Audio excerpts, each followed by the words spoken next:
Hey guys, welcome back to another video. Yesterday I didn't get time to post. My grandma left, my aunt came. I talked with an old friend for an hour. That was nice. And yeah, so I had a busy night. But so today, to make up for it, I made a slightly longer post. This one is about 900 words. So yeah, it's slightly longer. It's not very happy. Warning. I don't know. Serious fan fictions are easier to write because I can make them longer, and I have more sad ideas if that's sad. But like happy ones are so repetitive, and the same thing. But with sad ones, there's more possibility. Like with a happy one, it's normally a ship that takes the main part, or the bat one that was a class fic. That one actually did pretty well. So maybe I'll do another one of those. So this one's called My Army. You can't really get much from the title. I understand that. But yeah, basically Marinette gets bullied and she, in the end, gets an army of angry Kwamis to defend her. And this could be a series if you guys want to. Anyways, let's get started. My Army, a Miraculous ladybug fanfiction. Marinette Dupin Chang, the Grand Guardian, the last living member of the Order of the Guardians, the one who keeps peace, who saves the universe again and again, who was thrown into a war without warning, who had way too much responsibility for a team of heroes, let alone one lonely teenage girl. Lila did it. Lila isolated her, made her the outcast, took away her friends, made her life lower than low, made her mood non-existent. She was just done. Done to the point of being completely numb. It was better that way. She would rather feel nothing than feel pain, than feel hurt, than feel alone, than feel like she wanted to be swallowed by the earth. That she wanted to be invisible. It was better to feel nothing. It was safer to feel nothing. The class was getting worse and worse over the years. At first they would ignore her, then they would glare, then they would trip her, not invite her, then they would push her. Pushing became worse, from a shove in the hall to full-on hitting the lockers. Once she even got pushed onto the stairs and ended up in the hospital for a week. Then they would punch her, beat her, they even stabbed her. Once Kim brought a gun and they ended up shooting her in the leg and shoulder. Ladybug was not seen for a month. Hawkmoth had sent 197 Akumas after her, and each time she would think positive and ignore the feeling of pure pain. Sometimes Hawkmoth would take pity on her, because yes, he was a monster, yes, he was a villain, yes, he was a terrorist, but you would have to be not a human to watch Marinette suffer. He would get in her head and listen to her problems. He always had an overwhelming urge to akumatize her, but even he knew that this Akuma would be way too powerful. For someone to suppress this much emotion and let it explode to add on ancient magic, that was a one-way ticket to the end of the world. One day as they beat her, she had apparently done the same to Lila. She had apparently been jealous that Lila was Dragonstone's niece. It was a real reminder of the loyalty they had, of the collective stupidity that existed with Lila near. They were with her when she designed for Dragonstone. They saw her on the album credit. They saw interviews where he praised her as if it was saving his life. But that didn't matter. Hawkmoth saw his son do nothing. He saw the class through the eyes of a glowing purple butterfly. So he took pity. He sent 10 Akumas to go to her, to land on her skin and protect her from those classmates. The students were shocked and backed away. Lila wanted an Akuma, but It would not come to her, and there were too many witnesses. Then the Kwamis had enough. Marinette was on the floor crying, and Akumas were defending her. They should help reveal her identities.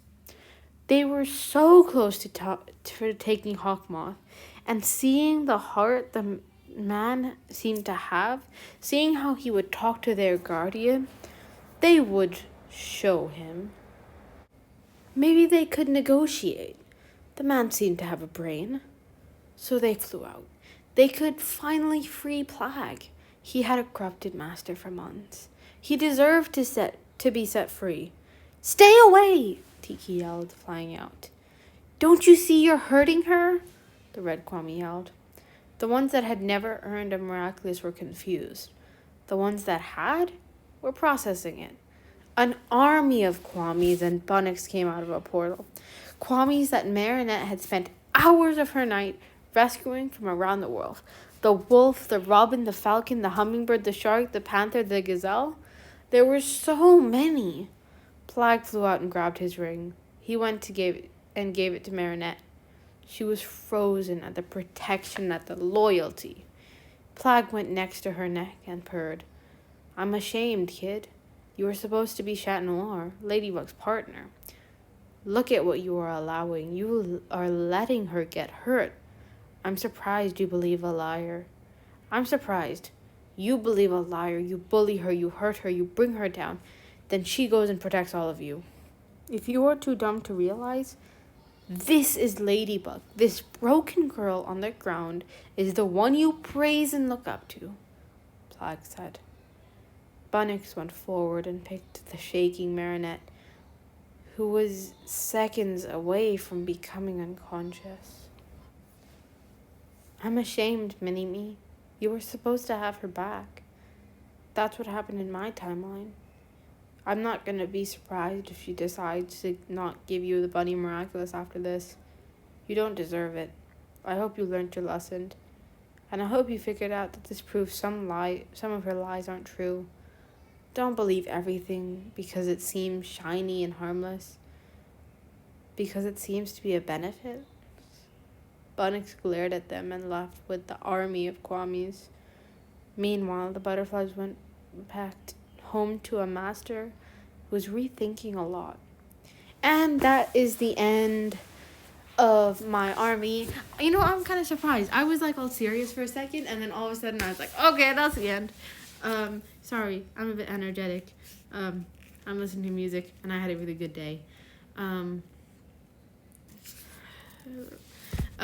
Today was off schedule, and so we just did like a bunch of activities, like, you know, build board games and talking about world problems and do a debate and sports day. And normally I hate sports day. I hate English. I hate sports day normally, but this sports day was actually quite nice. It was just our grade 7, if you didn't know.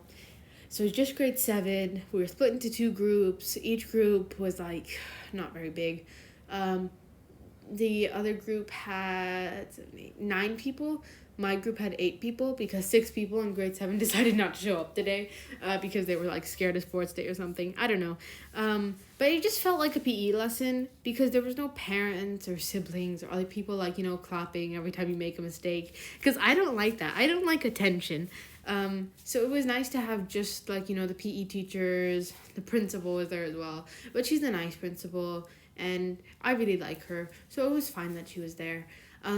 And yeah, I didn't do as bad as I thought because I'm not very sporty. You guys can't see me, but even if you look at me, you can like kind of tell. Not in a bad way. It's just that I'm more smart than I am sporty. I'm more smart than I am creative. Like, I thrive in the maths, in the English, in the humanities, in science. I do great in those subjects. In music and art, I also do really well, but I think that's mostly because my teachers are really good. But like in PE, I was like, I like the reflection and the worded stuff and the knowledge. I'm like, yeah, and the performance, I'm like, Yeah, I'm strong and stuff, but I'm not good at running. Like I'm super strong. Because I'm only like 13. Yeah, I'm 13.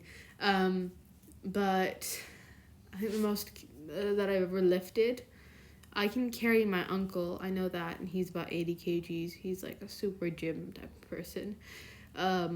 So yeah, he's like 75, 80 kgs, and I can carry him. So I think that shows that I am quite strong. And like when I went to the gym, like when it was open a couple years ago, like 2018, November-ish, October, so quite a while ago. How old would I have been? 2018, about 10. I would have been 10 years old. And those like weights for your legs and stuff. I think the most I ever put down that I ever carried was like 65 kgs, and the one that I pushed down was about 75 kgs, and that was like that was 2018. So yeah, I would say I'm quite strong, but I'm not good at the running. I'm okay at it, but my stamina compared to my strength is not a very good comparison. But that's okay. The teachers were all super like, supportive and clapping for everybody. I didn't love that, but like I know who my teachers are. They've seen me in PE lessons. They're nice. I really like my PE teachers. They're really nice actually. And yeah, so it was fine that they were there. And in the end, they explained that, oh, you guys did such a good job and blah, blah, blah. And some people are good at something, some people are others. It all depends on, body type and genetics. And you have nothing to worry about. And we're super proud. And all of you have, contributed to your house. And the sappy stuff where they were telling everyone, good job. But yeah, so it was, as far as sports days goes, that was a good sports day. I think that's why I'm super energetic. I think it also might be the fact that I had some chips on dinner just now. So, yeah. What else can I say?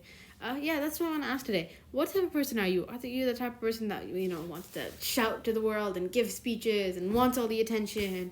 Or are you the type of person that does not like social situations at all? Now, for me, I think I'm a mix. When I'm looking at the screen, you see I can shout to the world. I'm super, I'm using my hands, but you guys can't see that, so it's kind of pointless. I'm using my hands. I'm talking.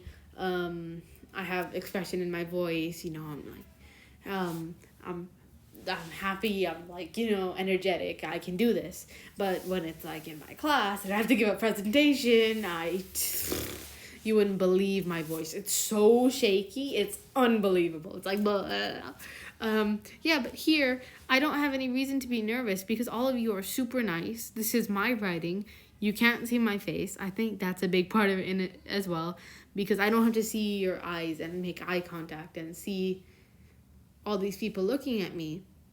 And I think that helps a lot because when I'm in my class or doing in the auditorium, my voice shakes a lot.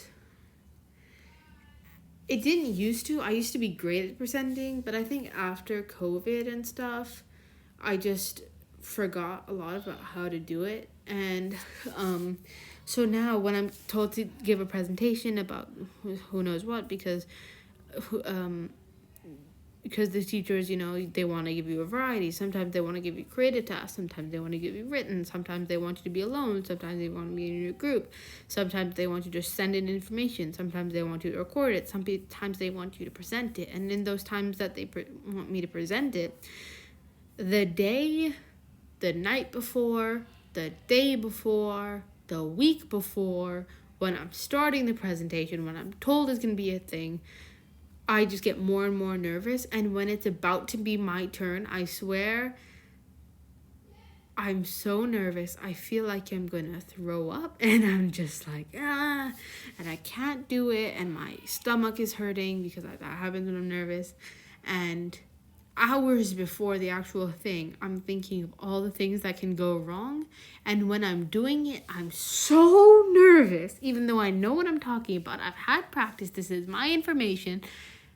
I should be confident, but I'm just not. Not at all. Because I can't do presentations. I used to be able to, but not anymore. So yeah, what type of person are you when it comes to, presentations and being in the spotlight? Because I can't do it. If I have people I know well, like my family, I love to be in the conversation. I love to be the center of it. Well, not the center of it. I like to talk about other things, but I love to give my opinion and, be part of the conversation. And, if it's just me, my teacher, or two other people, I love to be the group leader and contribute a lot and do most of the work. And I love to do that. But when it hits a certain amount of people or people I don't know very well, I just can't. And so, during snack time and lunchtime when I'm sitting with my two friends, yeah, we talk. And I'm super, expressive with how I talk. And I'm moving my hands even though I'm trying to eat at the same time. And, I'm talking to them with a lot of expression and a lot of volume. But when I'm in the class and we're doing a group discussion, I'm normally quiet unless the teacher picks on me. And sometimes when they ask, oh, do you know this? Lots of people put their hands up, and I'll know the answer, but I'll just be too scared to get it wrong. And someone else will say the answer, be like, oh, I knew that. But yeah, I'm going to go. I don't know why my mood is so high, but I'm not complaining, and I'll see you tomorrow. And I hope this made up for the day before because it was a lot longer than normal. Bye!